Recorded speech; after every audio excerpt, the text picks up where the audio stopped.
حضرت عبادہ بن صامت رضی اللہ تعالیٰ عنہ فرماتے ہیں کہ ایک آدمی نبی کریم صلی اللہ علیہ وسلم کے پاس آیا اور کہنے لگا، اے اللہ کے نبی، کون سا عمل افضل ہے؟ آپ صلی اللہ علیہ وسلم نے فرمایا، اللہ پر ایمان لانا اور تصدیق کرنا اور اس کے راستے میں جہاد کرنا۔ اس نے کہا، اے اللہ کے رسول، میں اس سے کم درجے والا عمل پوچھ رہا ہوں۔ آپ صلی اللہ علیہ وسلم نے فرمایا، درگزر اور صبر۔ اس نے کہا، اے اللہ کے رسول، میں اس سے بھی کم درجے والا عمل پوچھ رہا ہوں۔ آپ صلی اللہ علیہ وسلم نے فرمایا، اللہ تبارک و تعالیٰ نے تمہارے لیے جو فیصلہ کر دیا ہے، اس میں اللہ تعالیٰ کو الزام نہ دو۔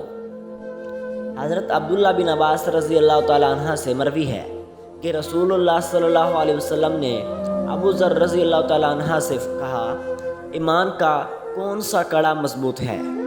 ابو ذر رضی اللہ تعالیٰ عنہ نے کہا، اللہ اور اس کا رسول بہتر جانتے ہیں۔ آپ صلی اللہ علیہ وسلم نے فرمایا، اللہ کے لیے دوستی اور اللہ کے لیے دشمنی، اللہ کے لیے محبت اور اللہ کے لیے نفرت۔ حضرت جابر بن عبداللہ رضی اللہ تعالیٰ عنہ کہتے ہیں کہ رسول اللہ صلی اللہ علیہ وسلم نے فرمایا، رزق کے بارے میں کبھی بھی یہ خیال مت کرو کہ وہ دیر سے پہنچا، کیونکہ کوئی بھی بندہ اس وقت تک نہیں مرے گا جب تک وہ اپنے رزق کا آخری لقمہ نہ کھا لے۔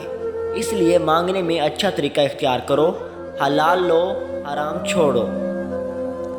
حضرت ابو درداء رضی اللہ تعالیٰ عنہ سے مروی ہے کہ نبی صلی اللہ علیہ وسلم نے فرمایا، ہر چیز کی ایک حقیقت ہے اور بندہ ایمان کی حقیقت تک اس وقت تک نہیں پہنچ سکتا جب تک اسے اس بات کا علم نہ ہو جائے کہ جو کچھ اسے ملنے والا ہے وہ اس سے ٹلے گا نہیں، اور جو کچھ اس کو اللہ کی طرف سے نہیں ملنا وہ اسے حاصل نہیں کر سکتا۔